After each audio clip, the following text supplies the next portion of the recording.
I think the interesting thing about this group is that every year you bring in a certain amount of players and somebody's gone out, you look to have somebody replace that person.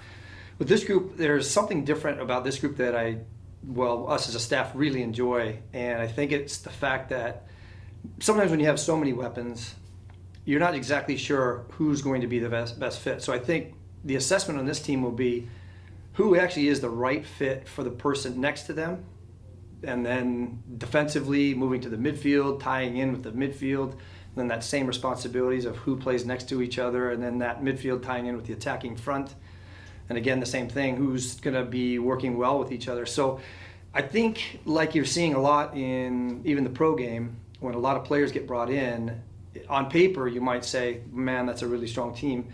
I think with our group, it's going to be one of those things about relationship, and then it's going to be relationship and the functionality of how they play off one another. So I think overall, we've got a really neat ingredient mix for our team. It's just going to be a matter of how they shift and lock in together, that the actual product, the actual recipe will come to fruition. So we'll all be waiting to see how that comes out.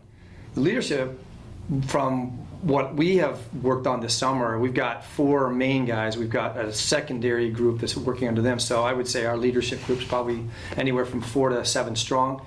And we've been spending time working through a book together. We've been communicating over the summer.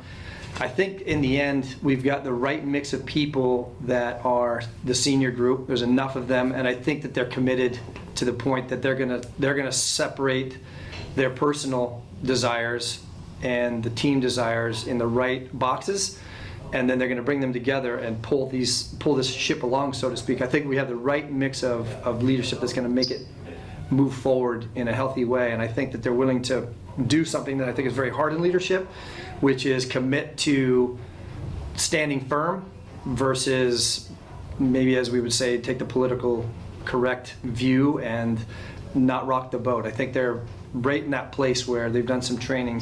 Obviously they'll make some mistakes doing it, because everybody does as you grow in this area, but I've got guys that I would never have counted on as leaders even a year ago, and they admitted the same thing, and they're ready to fly. So I think in a nutshell, we've got a really good group, and so I'm not really worried about whether we've got starters or not starters that are returning. We've got a very, very strong group, and a group that's committed to taking this team somewhere. Well, I think the fact that our region is so stinking strong right now, we're starting out right away at Mississippi. We got Mississippi College and Delta State, and I think 2 teams, one we've seen, one we've never seen. So I think in any situation like that, that's immediately going to be difficult.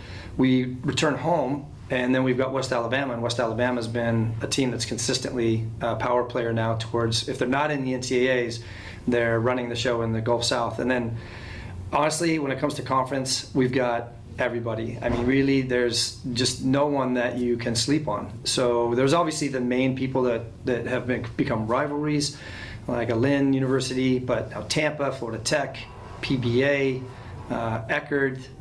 You keep rolling them out, and I'm going to tell you it's a tough non-conference or a tough conference opponent. So at this point, I think the SSC is just a demanding conference. I love it.